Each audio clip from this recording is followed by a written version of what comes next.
Sidang etik yang digelar Polda Maluku menetapkan sanksi pemecatan tidak dengan hormat atau PTDH dari keanggotaan Polri terhadap Bribda Masya Siahaya. Sidang yang berlangsung secara maraton selama 12 jam hingga Selasa subuh ini menghadirkan 14 saksi, baik dari anggota polisi maupun warga sipil di sekitar lokasi kejadian. Dalam putusannya, Bribda Masyas dinyatakan terbukti menganiaya seorang pelajar menggunakan helm Korps Brimob saat korban sedang berkendara. Bahkan kakak korban yang berkendara di belakangnya juga terjatuh dan mengalami patah tulang. Komisi Kode Etik Polri menjatuhkan putusan berupa 1. Perilaku pelanggar dinyatakan sebagai perbuatan tercela. 2. Penempatan pada tempat khusus selama 4 hari. Masa penempatan pada tempat khusus dijalani oleh pelanggar terhitung mulai tanggal 21 Februari 2026 sampai dengan tanggal 24 Februari 2026. Dan yang ketiga adalah pemberhentian tidak dengan hormat atau PTDH sebagai anggota Polri. Sebelumnya Kapolri Jenderal Listio Sigit Prabowo perintahkan kasus ini ditangani dengan tegas dan transparan. Saya sudah memerintahkan kepada Kapolda, Kadipropam, ambil tindakan tegas, proses tuntas, beri rasa keadilan bagi keluarga korban. Dan saya minta informasinya, prosesnya transparan. Dan saya kira nanti secara teknis Pak Kadipropam nanti akan sampaikan di event yang disiapkan. Saya sudah perintahkan untuk diberikan tindakan seberat-beratnya. Peristiwa penganiayaan terjadi pada Kamis 19 Februari. Korban bersama kakaknya yang menggunakan sepeda motor dituduh terlibat balap liar dan korban dipukul oleh Bribda Masyas menggunakan helm di bagian kepala. Pukulan tersebut membuat korban jatuh tersungkur dan kehilangan kesadaran hingga dinyatakan meninggal dunia. Tim Liputan iNews melaporkan.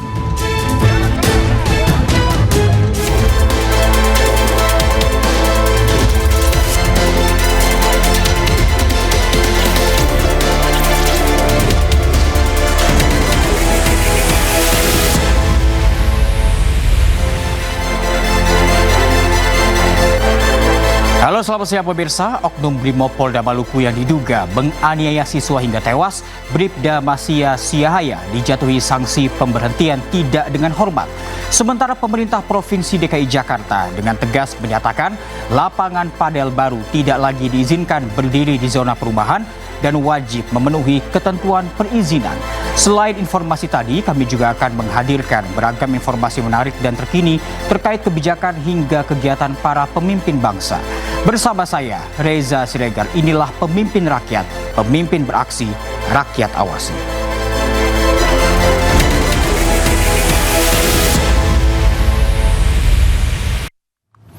Pemirsa, Wali Kota Bekasi Tri Adianto Cahyono menghentikan proyek galian kabel optik yang kerap menimbulkan kemacetan dan jalan rusak. Lurah dan camat langsung menjadi sasaran karena memberikan izin galian tersebut. Galian apa? Ini galian apa? Hah? Optik. Usai mendapatkan laporan dari warga maraknya galian kabel optik yang dikerjakan secara serampangan, Wali Kota Bekasi Tri Adianto Cahyono langsung mendatangi lokasi galian kabel optik di Jalan Raya Kaliabang Tengah, Bekasi Utara. Utara dulu di kecamatan. Tri Adianto kesal dan langsung menghentikan pengerjaan galian yang tidak mempedulikan lingkungan setempat. Wali Kota Bekasi menuding dan menyemprot lurah dan camat lantaran pekerjaan galian optik tersebut tidak berizin. Udah rekom ya? Mana itu kecamatan?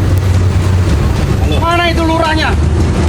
Ada kerja nggak? Ia juga menelpon langsung penanggung jawab proyek untuk menghentikan pekerjaan galian tersebut. Pak Wali Kota nanyain izin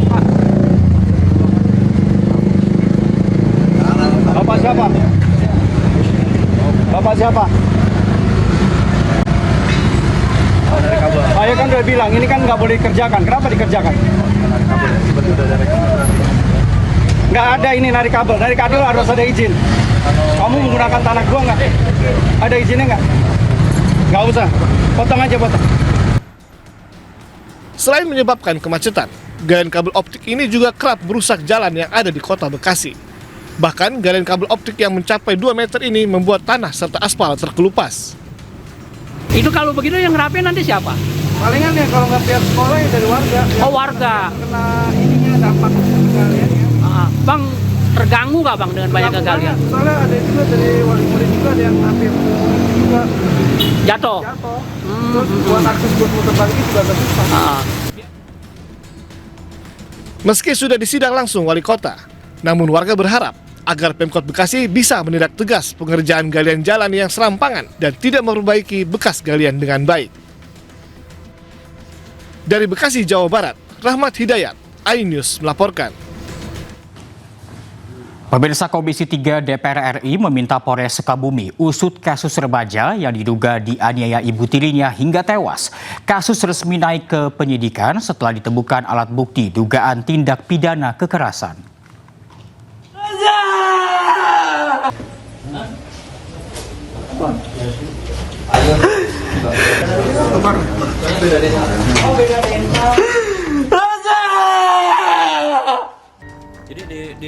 Ketua Komisi 3 DPR RI Habibur Rahman menyoroti kasus meninggalnya seorang anak berusia 12 tahun bernama Nizam Safei di Sukabumi, Jawa Barat. Korban meninggal dunia karena diduga dianiaya ibu tirinya. Ada siapa? Ya, dengerin deh. Ada siapa? Habibur Rahman meminta Polres Sukabumi teliti dalam mengusut kasus ini dan memastikan akan mengawal kasus ini hingga masuk persidangan. Komisi 3 DPR RI mengutuk keras kasus kekerasan yang mengakibatkan meninggalnya seorang anak bernama Nizam Safei usia 12 tahun. Kami meminta kepada Polres Sukabumi, Jawa Barat untuk mengenakan pasal 76C junto pasal 80 Undang-Undang Nomor 35 Tahun 2014 tentang perlindungan anak kepada pelaku yang mengakibatkan meninggalnya Nizam Safei. Ancaman hukumannya dalam pasal ini adalah 15 tahun penjara. Kami juga meminta kepada Polres selaku penyidik untuk memeriksa dengan teliti apakah perbuatan yang dilakukan terhadap adik Nizam ini berkelanjutan atau tidak. Kalau berkelanjutan, maka hal tersebut akan menjadi pemberat bagi si pelaku penganiayaan yang mengakibatkan meninggalnya Nizam Safei. Kami akan terus kawal kasus ini sampai ke persidangan agar almarhum dan keluarganya bisa mendapatkan keadilan. Sebelumnya, kasus ini resmi naik ke tahap penyidikan. Polres Sukabumi menemukan sejumlah alat bukti yang mengindikasikan adanya dugaan tindak pidana kekerasan terhadap korban. Kapolres Sukabumi AKBP Samian menyampaikan polisi mengedepankan metode scientific crime investigation dan melakukan collaborative investigation dengan berbagai pihak. Perkara sudah kita naikkan pada tingkat penyidikan karena kita sudah menemukan beberapa alat bukti yang tentunya bisa kita yakini ini ada peristiwa pidana. So dari PR kita sudah melakukan PAI, kemudian kita sudah naikkan sidik dan kita saat ini sedang mendalami dalam berita acara pemeriksaan yang tentunya kita tidak gegabah. Kita akan cek semua alibi, sedangkan hasil dari otopsi sendiri kita masih menunggu dari ahli forensik yang tentunya nanti akan mendukung pembuktian kita. Terkait ibu tiri korban berinisial TR yang ramai diperbincangkan, Kapolres Sukabumi memastikan yang bersangkutan telah diperiksa. Polisi masih mengusut kasus ini. Belum ada tersangka yang ditetapkan. 16 saksi dan ahli pidana diperiksa dalam mengusut kasus tersebut. Dari Sukabumi, Jawa Barat, Budi Setiawan, iNews melaporkan. Sementara itu, Menteri Keuangan Purbaya Yudi Sadewa mengambil sikap tegas terkait pernyataan kontroversial yang disampaikan alumni LPDP Dwi Sasetyaning Tias. Postingan tersebut dianggap menghina negara. Menteri Keuangan Purbaya Yudi Sadewa menyesalkan perilaku dari penerima beasiswa LPDP Dwi Sasetyaning Tias yang memposting status warga negara anaknya dan memberikan pernyataan kontroversial. Purbaya meminta masyarakat yang menerima beasiswa LPDP tidak seenaknya dan tidak menghina negara. Pasalnya, uang LPDP yang diberikan adalah uang dari pajak dan utang negara. Purbaya meminta uang LPDP dikembalikan beserta bunganya dan akan blacklist nama tersebut. Yang WNI, anak-anakku jangan. Kita usahakan anak-anak dengan paspor kuat WNA itu. Harapan ke depan teman-teman yang dapat pinjaman LPDP, ya kalau mau nggak senang yang nggak senang, tapi jangan menghina-hina negara lah. Jangan begitu. Itu uang dari pajak dan sebagian dari utang yang kita sisihkan untuk memastikan SDM kita tumbuh. Tapi kalau dipakai untuk menghina negara, ya kita minta uangnya dengan bunganya kalau gitu. Nanti saya akan blacklist dia. Di seluruh pemerintahan nggak akan bisa masuk. Nanti kan kita lihat blacklist yang lain sendiri seperti apa. Jadi jangan menghina negara Anda sendiri. Lu sekolah biaya siapa? Jadi saya sekolah pakai uang sendiri. Habis itu RATA uang sana juga.